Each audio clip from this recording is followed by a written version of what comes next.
Hello. Hi, friends. Hi. Hello, hello. Welcome to my show. This is Marina Shepelsky. As always, we talk on Wednesdays about U.S. immigration news and what's going on in the world of American immigration and politics. Because as you guys know, politics have a lot to do with what happens in the news. And the laws and everything else that happens. And we've seen this especially since the first term of President Trump, how much everything changed with the new president and then with Biden. So it's definitely related. When we talk about politics, we talk about immigration news as well, because they're super, super connected. As always, I'm very happy to see you guys. I'm just going to give a little bit time for people to join our show before I start talking about the news. And while I am just giving a little time to talk about the news, let me tell you a little bit about myself for new people, for new followers, that I do see a lot of new followers here. My background is that I'm an immigrant. I came here when I was 12 years old, a teenager from Ukraine. And as you do, drop me a line so we can have a conversation. Where you guys are watching from? Where are you from now? And I will be happy to answer your questions as well later in the show. You can also separately post a comment with your question, whatever you want to know about immigration law, because I'm an immigration lawyer. But how I came to be a lawyer is I came here as a kid, as a teenager. I went to school here, and actually, I wanted to be a doctor. I love helping people. And then I realized it's not for me, and I switched and I went to law school. I fell into immigration law because actually I've been doing this kind of work for a while by then. All right, by then I was helping all our friends and family fill out forms, do all kinds of things having to do with immigration for years and years already. And by the time I went to law school, I didn't think at all about what type of lawyer I wanted to be. Then when I graduated, I fell into immigration law and I really fell in love with it. I saw how effective I am, that things are really working well there, that I'm able to succeed. I'm having successful outcomes and people are getting green cards. So I got more into it, and over the years, I made immigration our main area of concentration. Now I have a whole team of lawyers that work with me and a bunch of paralegals. We have a wonderful team. And to talk to me, you'd have to schedule a consultation. Drop me a line to let me know where you're watching me from. Oh, Serena on Instagram is from New York. Hi, how are you? Um, Adil Sardar says he's one of our clients. Welcome. Robin Lighton says, hi, ma'am. How you doing? I'm from Dhaka, Bangladesh. Welcome to my show. That's amazing. You're from Bangladesh. That's really great. Timothy Joseph says, always watching me from Maryland. Wants to know how is my family and I. Everything is really well, Timothy Joseph. And says, good morning, my lovely friend and lawyer. Thank you so much. Timothy Joseph has been watching us for the longest time, and I'm really, really glad and thank you and grateful. So let's start talking a little bit about the news. Okay, so USCIS issued guidance, gave more information about what they want to see for EB1 immigrant petitions, and those usually lead to green cards. And EB1 is for the best of the best, for the most talented, extraordinary, outstanding ability people. Now, they issued this new guidance about how they determine if eligible for extraordinary ability in the E11 category for EP1. And the policy guidance confirms that they consider somebody getting a team award under the criteria for lesser nationally or internationally recognized prizes or awards for excellence in the field endeavor. So, like, if your whole team gets an award, you don't get the benefit of saying you won personally as a team. They consider it in the category of lesser nationally or internationally recognized prizes. They clarified that they consider past membership under the membership criterion. They removed language from the statute suggesting published material must demonstrate the value of the work and contributions to even satisfy the published material criterion. So that makes it a little bit easier and explains that while the dictionary defines exhibition as public showing, not limited to art, relevant regular, whatever regulation, the law now modifies that term with artistic, and we will only consider non-artistic contributions as part of property or of a properly supported claim of comparable evidence. So basically, they're just giving more explanation of how people can win in the extraordinary ability green card category. Okay. So this is important for those who qualify. Bernard is watching from Jamaica. Welcome to Jamaica. I've been there several times. It's such a beautiful country. What part of Jamaica do you live in? Uh, and again, my friend from Facebook, Brian Dasharoon says, good morning from the Virginia suburbs. Brian, where do I know you from? Drop me a comment. I feel like I like maybe met you, or how do we know each other? Are you a lawyer as well? Drop me a comment. From Instagram, Wak Waskakar is watching from Pakistan. And Adil Sardar says, thank you, thank you. And Philip Sanu too says, hello, beautiful queen. I'm from Africa, from Ghana, and loves watching me. Thank you so much. I really appreciate it. Let's move on with the news. Also today, USCIS published that they will accept PDF forms for work authorization. Okay. So the news came out that on October 8th, so this is last night, USCIS introduced a PDF filing option for certain applicants looking for a work authorization or employment authorization, EAD. You will now be able to upload a filled out form, I-765, along with the supporting evidence in the PDF account, in the PDF format, right into your like to my USCIS online account, and now you'll also be able to do a PDF form for the 912 request for fee waiver. So this is only for people filing for asylum applications, A12 TPS category, C9, which is, like you're waiting for a green card, C11 parole, and C19 pending initial application for TPS categories. And it gives you like directions how to do it and who doesn't have to pay the fee. So this is really going to be great because they're finally catching up to the rest of the world that is taking things online. So thankfully, they're starting to add applications to things that you can file online. So this is really good news. I'm going to record some little TikToks and Instagram videos about this later today. Uh, what else did I want to talk about?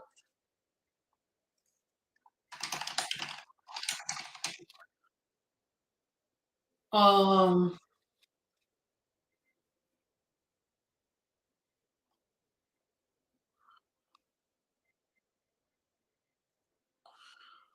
what else is there?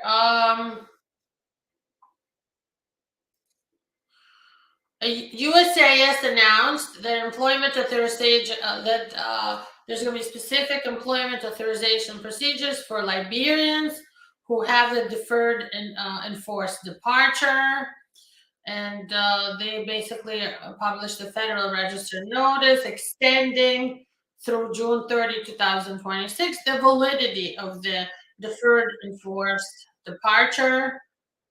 in the category A11 on your work permit. Now they're saying there's no application for deferred enforced departure. Citizens of Liberia and nationals of Liberia who like last habitually reside in Liberia are covered under the DED, the deferred enforced departure, based on the terms described in the president's directive. And you could ask for a travel authorization if you'd like in this category. You'd have to file a form I-131 for that. And you can get the work permit in that category. And that will have your like category, your eligibility right on it.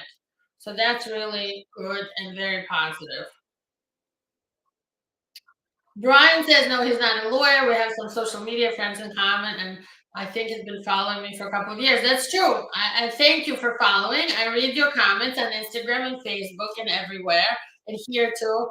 So amazing. Okay. Thank you very much. Somebody's saying that our WhatsApp number is not working. It is working. If you would like a consultation, just write that I request a consultation and our office will call you back. We don't answer questions in your WhatsApp messages, but we use the WhatsApp for scheduling consultations. All right. All right. And Wakaskar is watching from Pakistan. Amazing, amazing. Thank you. Let's move on with more news. And if you guys have questions about immigration, post them about your case or like waiting times or best strategy. Post them in the comments and I will be happy to answer them.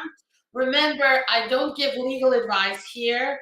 We schedule a consultation, whether you check us out, you can write us on WhatsApp. You can click on our website, shepelskylaw.com. I'm going to drop that in the comment. Right on our website is the scheduling link if you want to schedule a consultation. So find me online, law offices of Marina Shepelsky or shepelskylaw.com, and you can schedule a consultation right on the first page by clicking a button there, or you can call us in the office. The phone number is on the bottom, or you can write us in WhatsApp. But WhatsApp is like a tool for us to schedule consultation. We don't answer any questions in WhatsApp. All right, I have a question and I'm going to start answering from Christian Quezada. Good morning, Marina. My question is if USCIS sent me my green card and a few weeks later they sent me a request for evidence asking for my birth certificate and a physical exam. But I was approved 2 years ago by a judge. What should I do? Should I reply to the RFE or disregard? You know what? I never like to disregard requests for evidence. If you got a request for evidence, I do recommend that you reply to it, especially because this is not a hard one. They're asking you for your birth certificate copy and a medical. I would send it to them if you can, please. Because later on, I don't want them to say that they gave you a green card by mistake or something is missing. So just in case, send them what they're asking for. Okay. I know this might be a mistake. Or if you have a lawyer, have your lawyer write to them saying it was a mistake and the original medical is probably with the judge, but a birth certificate copy is not difficult to provide. You can give it. It's up to you what you want to do. I would respond to it. I would not ignore that. Okay, Christian? I hope that helps. Serena is asking if we have internship programs. We're not looking right now, but I'll keep you in mind, okay? You can find me on LinkedIn and connect to if you'd like. I-506.4 says, hey, hello, hello. Let's talk about, if you get a letter, which is called the notice to appear, to come to immigration court, then it doesn't mean you're just going to get deported. It means they're giving you an option, a chance to come to court and present your case, your day in court. So people ask me this all the time. They get really stressed when they get the notice to appear and they're like, what do I do? Does this mean I have to move, run away, leave right now? You don't have to leave. You don't have to move. This is your chance. You get a lawyer and you defend your case. You defend your position in court. For many people, it's a good thing because this is where they will file for cancellation of removal in court, for asylum with a judge, and other things that only a judge can give you. Christian here got his green card through a judge. See, this is his question. He said he's got his green card through a judge. So judges give green cards, and if you don't have that court hearing, you won't be able to do this. So I think that you shouldn't worry if you get the notice to appear. You get a lawyer and you go through your options and see how you can ask the court for legalization. And Serena says, thank you very much. I want to turn on do not disturb on my phone. 1 second, because people keep calling and texting me.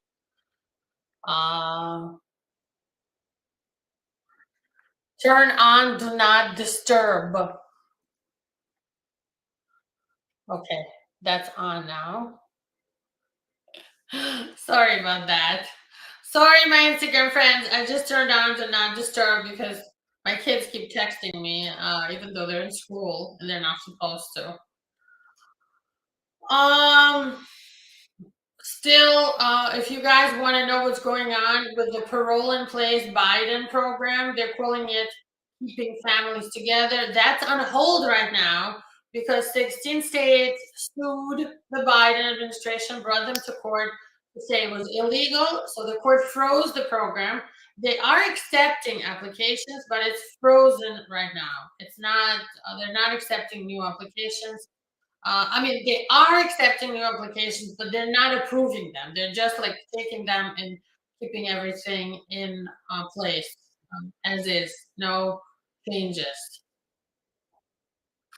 Somalia, if you haven't heard, got an extension and redesignation for temporary protected status. That seems like old news, but I just wanted to remind everyone. Oh, also, this week, the Biden parole program for people who had family petitions pending and came with a parole program to wait in US for people from Cuba, Nicaragua, Haiti, Cuba, Nicaragua, Haiti. I feel like I'm missing another country. Biden, Peru, Cuba, Nicaragua, and Venezuela. The 2 years is expiring soon because this program began in October 2022, and they said they are not renewing it. So they're taking the legal status away. Come, I guess, end of October, they basically said that they're not giving an extension in that program. Although they extended the Ukrainian program that was extended. The people like Cuba, Haiti, Nicaragua, and Venezuela parole program will not be extended. So I say file for asylum. It is not too late. And this is for 538,000 people who used the program, came in from Haiti, from Venezuela, from Cuba, Nicaragua, and used it. Now they're saying do something else. So I think that people should be filing for asylum. That makes sense, right? Asylum is, and it's not too late, even though it's after 1 year. Wakwaska Car wants to know if I'll take your case. Why don't you schedule a consultation and we'll decide if we can take your case. And good morning from Josiah, and good morning from Farouk from Instagram. Thank you so much. If you have a question, now is your chance to ask me while I'm doing this. And I'll be doing my best to answer it. Although for legal advice, call our office. Amy Elves says, hi, Marina, can we still apply for a T visa if the employer passed away? Yes, absolutely. You can apply for a T visa even if the employer passed away. Okay.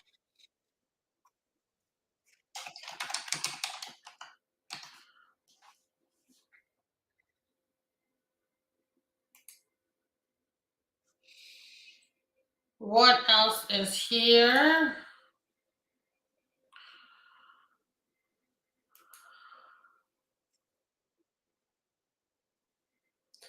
Oh, guys, the diversity green card lottery is now open for applications for the fiscal year 2026.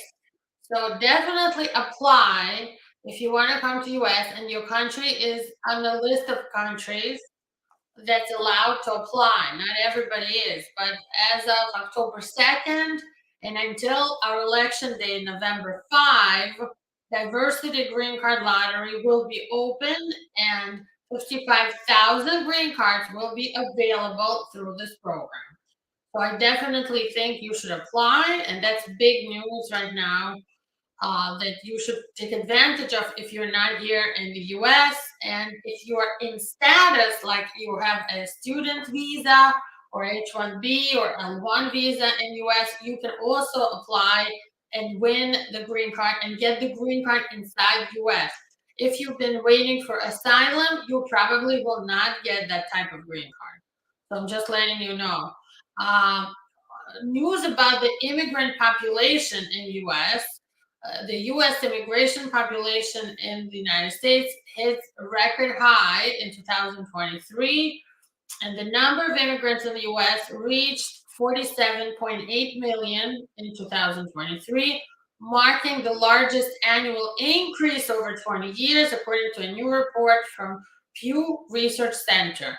And they're saying immigrants now, like new immigrants, are making up 14 and 0.3% of the US population, about 14%, up by 4.7% of the US population back in 1970. But of course, population has grown generally since then.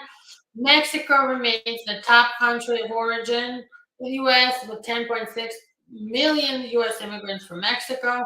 Growing numbers are from India, China, and the Philippines, and immigrants from Asia represent 28% of the total foreign born population. So, hope that's interesting for you. Amy says, thank you very much, Marina. I'll be happy to help you, Amy, with your TVs. Give us a call. We'll be happy to help. What else? Mohammed says, good morning. Farouk 8742 says, if Trump is elected, will he close asylum? No, absolutely not. The asylum program has been around way before Trump. There's no way he will be able to close the asylum program. So don't you worry. Mary Namusi says, use the 512T to re-enter the USA and given a new I-94. I specified in my last entry when re-registered for TPS. I got it approved, but the USCIS attached my initial I-94, not my last entry. Is that a mistake? It's hard to say. I think everything should be fine. Don't worry. They know that you entered as TPS. You got a new I-94. You should be good. I don't think it's a mistake. All right. I have a question from Bernard. He says he married a U.S. citizen in July of 2024. They have a joint bank account. They added him to the lease. They have joint car insurance, power bill in my name, credit card, wedding, and church with family, lots of photos together. Should we get more evidence to file for a green card through marriage? No, you're good. You can begin and you can file for green card through marriage. Now, the family petition is in good shape. You have a lot of joint documents. But your green card is a separate case that gets filed with the family petition. So hopefully you came with a real visa into the United States. And that means that you also should be filing for, the I-130, spouse petition, family petition, your I-485 form for a green card, your work permit, your travel, advance parole document. If you came here with a visa, if you didn't come with a visa, there might be other options, okay? So if you'd like, we do this work, we can help you file for a green card. Give us a call, schedule a consultation. Phone number is on the bottom, 718-769-6352. Check our website out. You can book a consultation right there. You don't have to call then. If you don't want to talk to anybody, like I do. I usually like to reserve restaurants, book things online. Just go to our website and you can reserve your consultation there. Uh, and let's see what else is out here. If you're watching, give me a little note saying where, oh, we did this one, where you're watching me from. I'm just curious. I'd love to see and give you a shout out.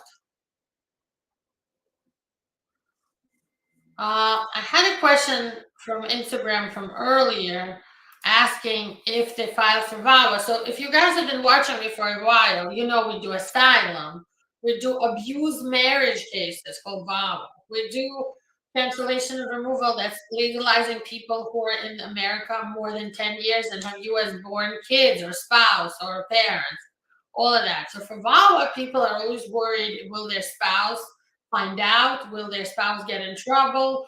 So I want to say no. If you are in an abusive marriage and you're afraid of your spouse, you're in a bad relationship, they're refusing to legalize you, we can help you get a green card through Violence Against Women Act, VAWA, and they will not find out. They will not get in trouble. So don't worry.